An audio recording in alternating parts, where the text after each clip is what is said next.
Hello and welcome to Library Connection. I'm Mandy Cantrell, Youth Services Director at the B.B. Comer Memorial Library. I'm talking with our director from the library, Tracey Thomas. How nice to have you on today. Thank you. It's nice to be a guest on this side of the table. Oh, it is. It's kind of different, isn't it? It is. Kind of fun. Well, we have several things we want to discuss about things going on at the Comer Library now, and I'll just let you take it away, Tracey. Well, we have some new things that we've got coming up, and we just wanted to make everybody aware what's going on. And one of the things that we're really excited about at the library is our new hours of service. And I want to stress that the new hours of service will start on August the 1st. They'll be effective August the 1st. We've had our signs up and we've been promoting it, and of course we've had some people say, are they starting now? They'll be effective August the 1st. And just to give you an idea of what we're doing, I have, since I came back to work, I've just kind of lurked around at the library at night and you know, watched our security footage to see people come up to the doors after 5 o'clock. And that's what I've been trying to watch is, would people want to use the library, you know, after 5 o'clock? We know that we have a lot of service that goes on Tuesday nights and Thursday nights when we're open until 6:30. But we have noticed that some of our service seems to slow down in the later part of that day. Right. So what we decided to do was just kind of restructure our hours and make the library available at more times after 5 o'clock. Because you and I know what it's like to be a working mom, and you get home, you get off work at 5, you get home at 5:15, 5:30, and your child says, oh, by the way, I've got to have a book tomorrow for a project. You know, I've got to have this book in my literature class, or I've got to have a science project completed tomorrow, and I need some resources. I need to get on the computer, I need things to get on like the computer, all those different things. And so we are very sympathetic to that. And we've looked for years. You know, Dr. Spears was always so good about reorganizing our hours when they needed to be reorganized, and it's been a few years since that was done, and we just decided it was time maybe to take a fresh look at that. We do know that the internet does maybe change the way people look for resources and information, but it doesn't change the fact that people still need resources and books. They do. And we want to be available as much after 5 o'clock as we can, especially for working families. So our new hours are going to be Monday through Thursday, 8:30 to 6. We're going to be 8:30 to 5 on Friday, and we're going to be 8:30 to 3 on Saturday. So we're still keeping our Saturday hours. We're going to close at 3 on Saturday. One of the things that we are doing in conjunction with this is we're going to open our doors 30 minutes earlier every day, because you know that is time that our library staff has to get the library organized, to get opened up for the day. So we do need some time in the morning to get our in-house tasks done. But we've decided that, you know, we do have people sometimes standing outside at 8:30 waiting to come on in and get things done maybe before they go to work. They've gotten the kids to school, swing by the library on your way back home. And it's easier if we're open at 8:30. They can go ahead and make that errand to stop off their checklist. And so we're actually extending our hours of service by opening at 8:30 by 3 additional hours each week, and we're really glad to be able to do that, because we want to be able to serve the public as best we possibly can. We can. I think it'll be great. I think a lot of parents, especially like you said, we work until 5. I understand getting your children back or getting to the library. I think it's going to be great. Looking forward to it. I think it'll help those parents that really want to use the library, because we have parents say to us sometimes, you know, I really would like to bring my child to the library, but I work until 5, and you know we are open late 2 nights a week till 6:30. But it's still, for some people, you know, when you want to come, you want to come, and so we've decided that, you know, we can try to ease that burden a little bit, and we'll be open till 6 Monday through Thursday. That'll be great, starting August 1st. Starting August the 1st. That's great. Now we have some other things going on. I know we see them upstairs. You have computer classes, don't you, for adults? We have computer classes, and the computer classes started, I think they started this 2 or 3 years ago maybe. And what we have is and I won't just classify it as older adults, but we had some older adults approach us and say, you know, I would love to be able to keep in touch with my grandchildren by email. I would love to be able to get on Facebook and actually know what a post is or how to make a post. So what we decided was we would do a computer class, maybe move it a little bit slower pace. It's divided up into little smaller chunks than maybe a more advanced class. And what we do is we help people get their email set up. We help them learn how to use Facebook, get a Facebook account set up. And one of the things that we really, really work on is showing them how to use the Google suite of products. If you're not familiar with Google, Google has some wonderful free products available if you have a Google email address, a Gmail address. And so we show them how to compose a document. Last week in one of the classes, one of the ladies said, I do my church bulletin and I need to know how to put clip art and pictures in there. And so we show them how to do things that are applicable and useful for what they would like to use the computer for on a daily basis. So, how large are the classes? The classes are small. I'm glad you mentioned that because the classes are really small. We have to make them small because we really want to give somewhat one-on-one service. We have a couple of wonderful volunteers, Miss Becky Blair and Miss Janice Adams, and they come in and we have maybe 6 people in a class, and so they can kind of be, maybe 1 on 2 people. Nelda Vogel, of course, at the library needs no introduction, but Nelda works really, really hard with this. I'm in there and I kind of introduce the topic, but then these ladies go to work really, looking over their shoulder and helping them to, see what they're doing. So, but that has been a wonderful, wonderful program for me to be involved in because it's put me back in touch with some of our library patrons that come in. But we do that program. We'll start it again. Classes will be in September. And we'll have one class from September to December. So when you commit to it, we want you to try to be there because each week is kind of a building block. You're going to get your Google Gmail address, and then the next week you're going to learn how to get in and see what programs are available. And then you're going to learn how to create a document in Google Docs. So we really do want people to make a commitment to be there if they can. If you miss 1 or 2, we understand, but the classes do build on each other. Can they bring their own device if many of them have a tablet or a laptop? Very good question. You can absolutely bring your own device. We have a couple of people that they're just familiar with their iPad.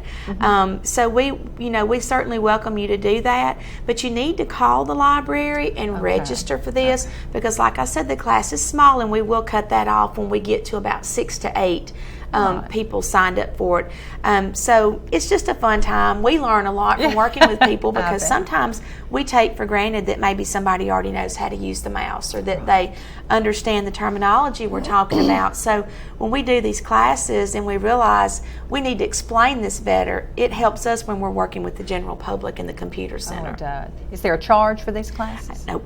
No charge. Absolutely free. It's a fun time too. I hear y'all in the back having a great time learning about Facebook and email, and how fun for them to be able to stay in touch with their families. It is. It's really nice. Great. Well, tell me a little bit about our online services. We have some fantastic online services, and you can get to those by going to our website. And when you get there, you'll see the little links for all of the services. But just to pull out a few, and this is by no means all of our online services, there's a lot of interest in Avondale history in Sylacauga, rightfully so. It touched so many lives of so many of our families in Sylacauga, and we're proud of our Avondale history. So we have the Avondale oral history tapes, the interviews that people did with Avondale employees, and of course Miss Jo Andrews at the library worked on that for I think about 2 years. A long time. Typing these up, and just putting these in a format where people could read those, and we have those, and then we also have the Avondale Sun newspapers, and that's of interest to a lot of people. I know just recently we had somebody pass away that was very connected with Avondale, and the family wanted to come in and look those up so they could see some of the history about this person through the Avondale Suns. So those are all digitized. And then we of course have some other online services, but we want you just to click on our website and take a look at those. Good. Well, we'll take a quick break and come back and talk some more about what's going on at the Baby Comer Library. Hi, it's Shawnee McNeil at South First Bank. This is a great time for you to buy or build a new home, or maybe refinance your present mortgage. Our rates are the lowest they've been in years, and that means saving you money. We've been helping our customers become homeowners in this area for nearly 70 years, and we can make our approvals right here in the office and that means saving you time. We're located here in downtown Sylacauga. Come in and find South First, a better way to bank. Member FDIC, an equal housing lender. At Marble City Pharmacy, we're more than just a drugstore. Our gift shop boasts some of the most unique treasures you'll find anywhere. Come in and browse the vast selection of jewelry, purses, clothing accessories, and crafts. Let our friendly staff help you find that special card or gift for any occasion. Our dollar wall features selected sale items, and we stock a wide variety of specialty items. And if it is a drugstore you need, Marble City Pharmacy was named the 2015 McKesson National Pharmacy of the Year. Visit us today at Marble City Pharmacy. The Allen Companies of Sylacauga, with 3 locations to serve you: Highway 511, Highway 280, and Main Avenue. For all your convenience store needs, ice, drinks, snacks, and of course, some of the lowest priced gasoline at the pumps.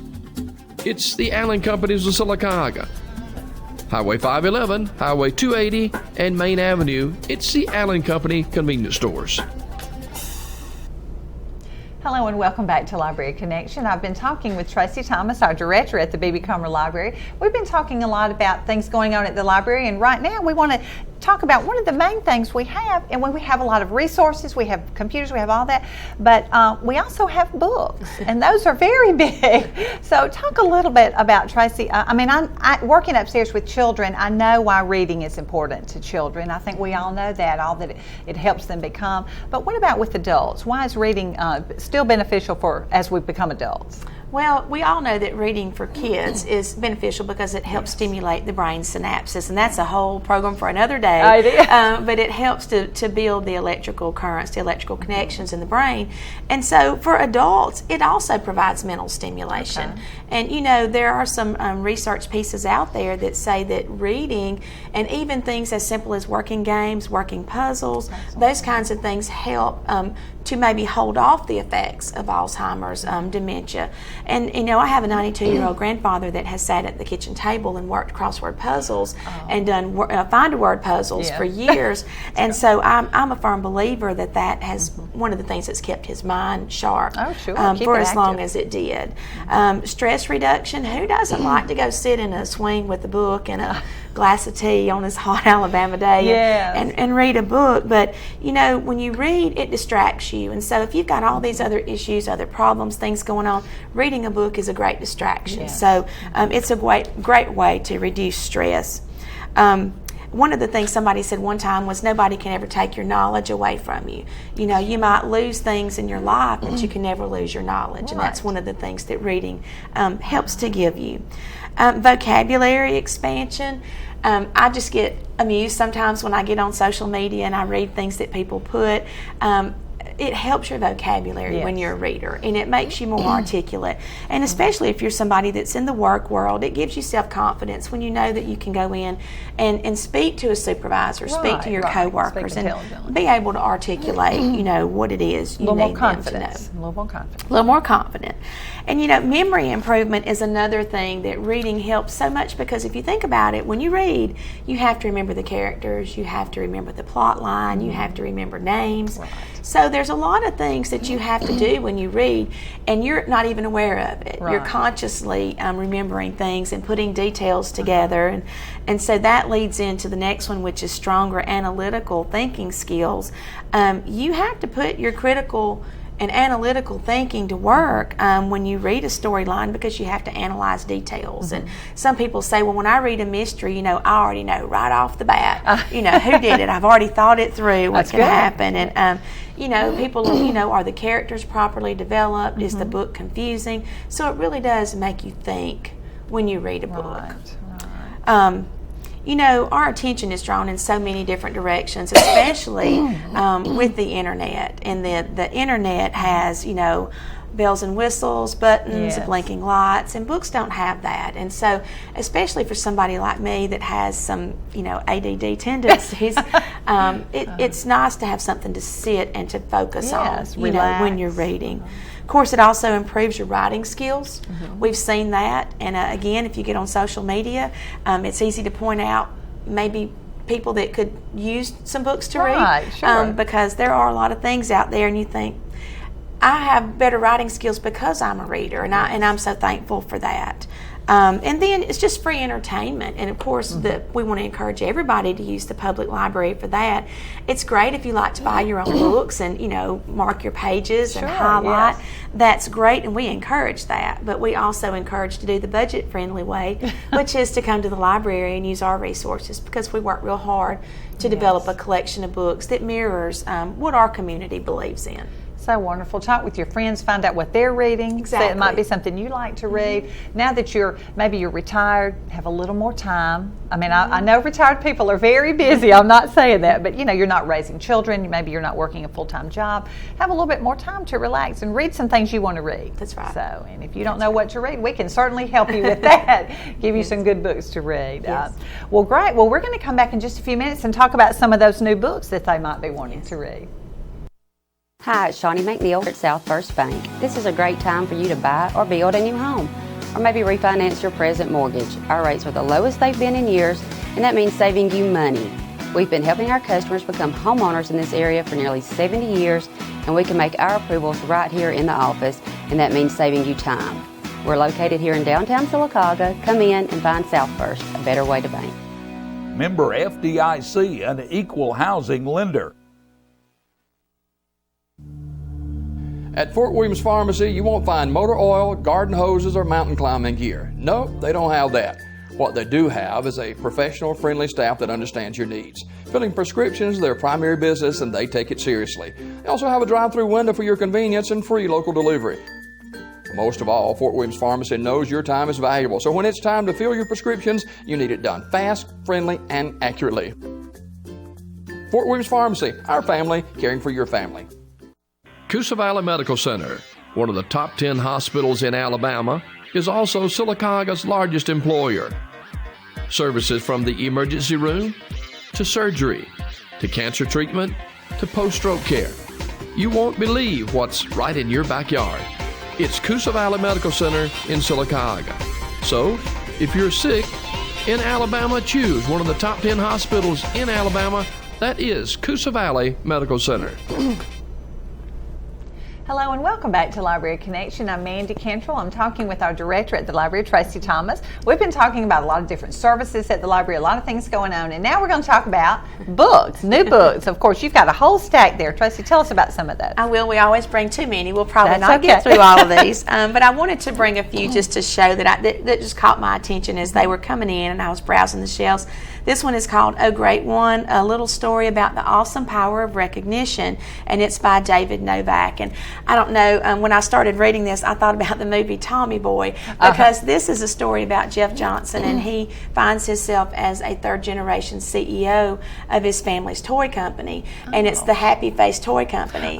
But when he goes in, he realizes that the employees they're not excited about their jobs, and there's been no recognition, and everybody's just kind of down in the dumps. And he came in, and this is a true story, and he came in and he found ways to make the power of recognition bring his people back up so that they could perform at the level that he knew that they could.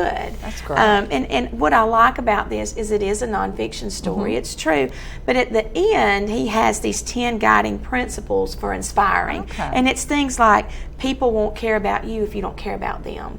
The best way to show people you care is to listen to them. So I love the 10 principles that he has in the back of the book. So this one, I like this one a lot. The next one is The Art of People. It's 11 simple people skills that will get you everything you want by Dave Kirpin.